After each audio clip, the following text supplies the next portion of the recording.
Zodiac Killer case. Fact check. The Zodiac Killer 2. This video picks up from where the last one ended. There is a little bit of an overlap. The crime at Lake Berryessa occurred during daylight. However, by the time the Zodiac reached the payphone in Napa, it was dark outside. I want to report a murder.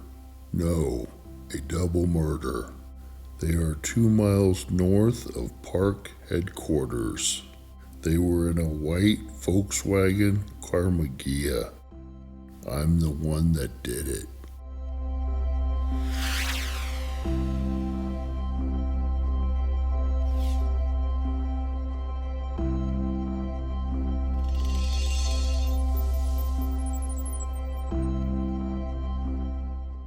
Now, this letter from the Zodiac was mailed only 2 days after the murder of Paul Stein. So it's the quickest letter after a murder. And we discussed this in the last video. And I fact-checked this as there's nothing dishonest in the letter.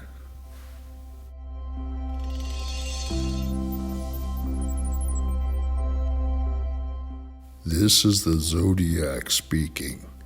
I want you to get in touch with F. Lee Bailey. If you can't come up with Bailey, I'll settle for Mel Belli. I want one or the other to appear on the Channel 7 talk show. I'll make contact by telephone. Listeners to KGO Television's AM talk show heard a voice this morning purporting to be that of the Zodiac Killer.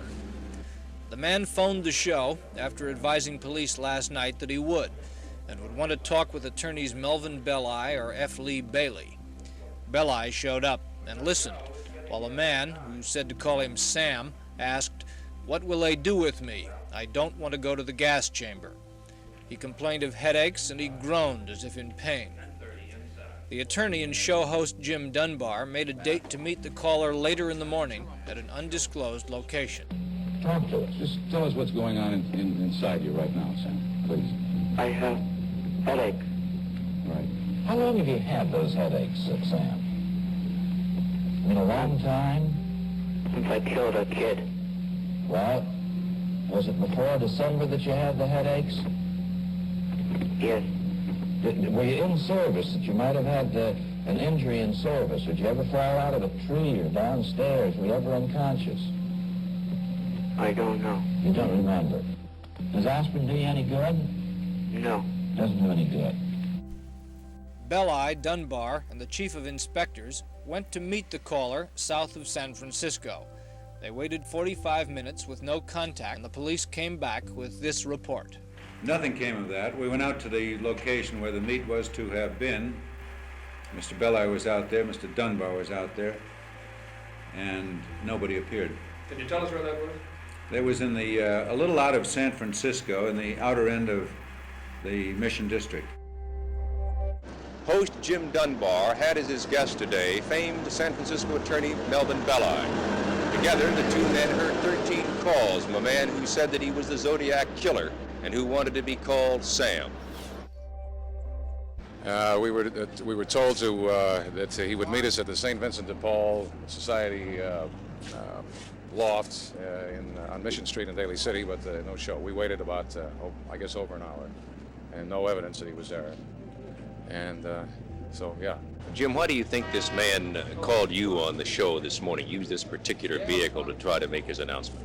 Well, he told us that Mel Belli had been on the show about 2 weeks ago, and he told the police. He first phoned the Oakland police, and then he was put in touch with the homicide people here in San Francisco. Told them, I guess twice, that he had tried to contact Belli. This is 2 weeks ago, but couldn't get in. The lines were all tied up, and so he indicated to them that he wanted either Belli or F. Lee Bailey, who had been on the program about maybe a month ago. May we have a word from Mr. Harvey? No word. Not at this time, anyway. Thanks.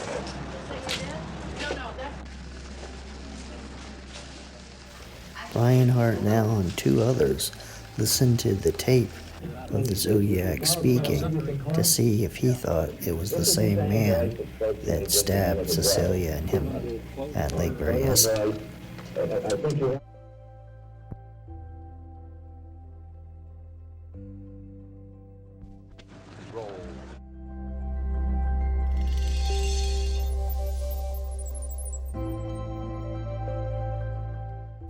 Now on November 8th, the Zodiac mailed the dripping pen card with the message inside that said, "This is the Zodiac speaking."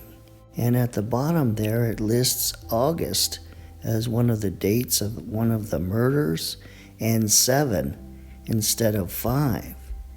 And many take this as not being true. But as we know with serial killers, they often have killed others that we're not aware of. So we're not sure. We can't fact check this as incorrect because we don't know if the Zodiac killed 2 people in August. Now what's interesting about this is the cipher that was included inside the card wasn't deciphered until just recently. Yet, it fits along with what just happened at the time that he mailed the card.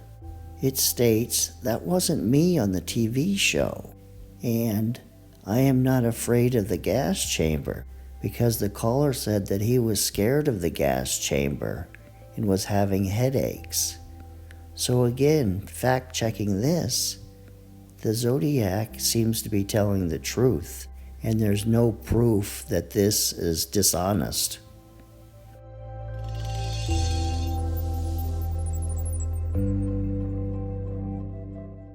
Now on the next day, November 9th, on a Sunday, the Zodiac either mailed this letter or he dropped it off at the San Francisco Chronicle. I'm not sure. But in the letter, he says at this point, he has killed 7 people. And again, there's no evidence to discredit this statement. And then he talks about ending his collecting of slaves. And he's going to make the crimes look like routine robberies or killings or accidents. But maybe what he's saying here is he's not going to be calling or writing about them anymore. Then a lot of people discredit what he says here about not looking like the sketch. But maybe he does wear glasses or a jacket or something else to make him look a little different. And 2, he talks about the fingerprints. He doesn't think the police have his fingerprints because he puts model glue on his fingertips, so they can't be left behind. Now on page 2, the Zodiac talks about the mail-order gun ban. And fact-checking this was true. President Johnson signed this legislation into effect around this time or before. Then the Zodiac writes about wiping down the taxi after he shot Paul Stein, and he says this will give the police busy work. Yet I don't really understand what he means by that. Then the letter states, "I enjoy needling the blue pigs. Hey blue pig, I was in the park." And here, he probably was in the park. There's no fact checking this. There's no evidence that he wasn't in the park. Then the 3rd page of the letter, the Zodiac describes when the police, shortly after he shot Paul Stein, the police saw him walking away from the crime and asked him a question. And this has been verified by both those police officers that this had occurred, and one of the officers was able to give a better physical description of the Zodiac, that he looked older to him and he looked of Welsh background. The next 2 pages of the letter discuss the materials that were needed to make a bomb and the mechanism to ignite the bomb. And it has this little picture of a school bus and a car. So it looks like he was going to have the bomb inside the car, and then it would go off and beside the school bus when it passed and blow up. And it looks like this is where the Zodiac couldn't figure out how to ignite the bomb. It's possible he even did this and it didn't work. Then the 6th page of the letter describes how the police could search the side of the roads for this thing, this car with a bomb in it, but they don't have the manpower to find it. And then it ends with the Zodiac symbol and what I have pointed out, the little X's that mark the direction from Mount Diablo to the crime scenes. Going counterclockwise, the Lake Berryessa murder, then Lake Herman murder, and then the possible murder of Leona Roberts, and then the murder of Paul Stine in San Francisco, and then directly south, some unknown crime.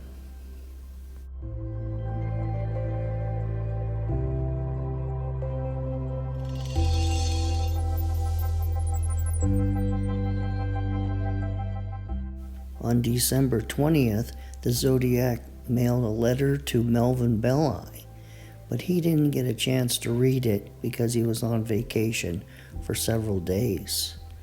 And so I'm going to read a little bit of the letter and then play a criminologist's opinion about serial killers and see what you think. Dear Melvin, this is the Zodiac speaking. I wish you a happy Christmas. The one thing I ask of you is this: please help me. I cannot reach out for help because of this thing in me won't let me. I am finding it extremely difficult to hold it in check.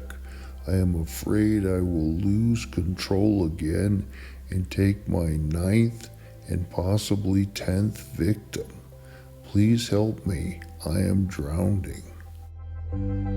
After each killing, that need to feel that again is there, and it's urgent, but it's even bigger.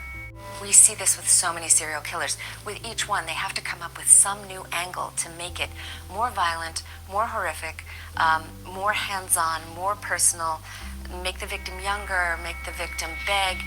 They have to try some new angle to keep that thrill alive. So, fact-checking this letter.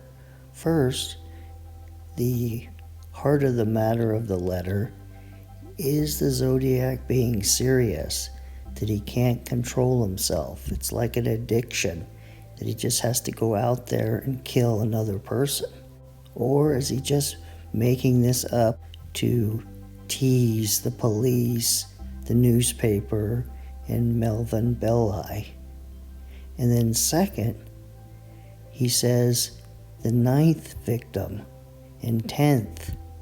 So that would imply that he killed another person after Paul Stine. And so we don't know. So again, fact-checking this, there's no proof to show that the Zodiac is lying and not being honest.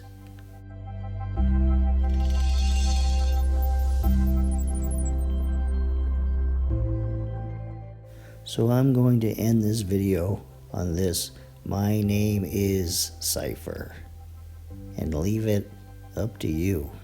Does this cipher reveal the true identity of the Zodiac Killer?